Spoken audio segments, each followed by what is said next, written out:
News on the Hour, sponsored by O'Reilly Auto Parts. I'm Jennifer Kuiper. The Georgia prosecutor who is now handling the Georgia election interference case against President Trump and others says he's not going to pursue the case.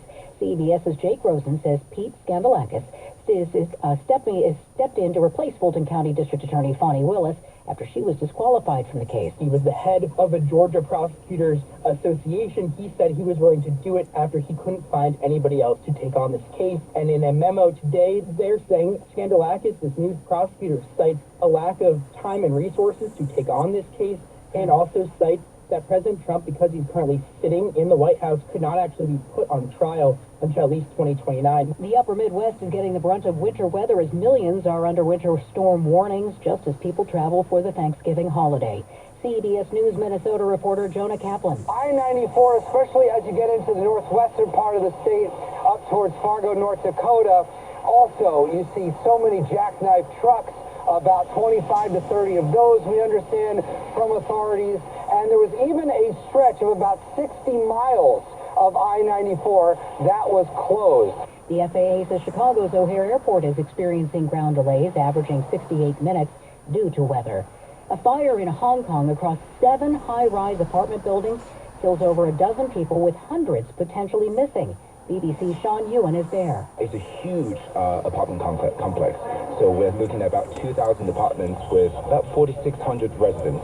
And we don't know how many are still trapped there. And thousands have been relocated to adjacent areas. A Kremlin spokesperson has watered down expectations that a peace deal is close to being struck to end the nearly 4-long-year invasion of Ukraine.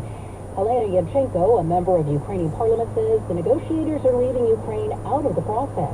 Ukraine is a democratic country, so you can't force politicians to sign any document if it is not accepted by Ukrainian society. Otherwise, there will be revolutions.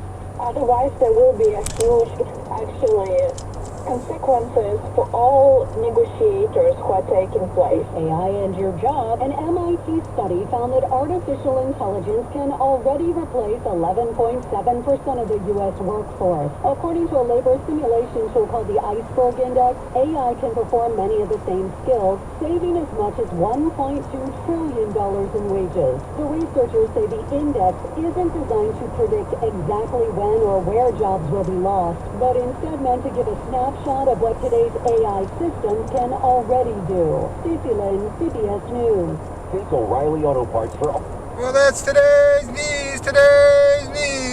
I didn't hear any good news, did you? I didn't think so. I guess it's all about perspective. The glass is half full. Well, as always, I'd like to thank you again for coming along with me on these Dash Cam News adventures. You know the drill. Peace, love, and all that hippie jazz. Bye-bye, everybody. It's 48 degrees in Napa, California.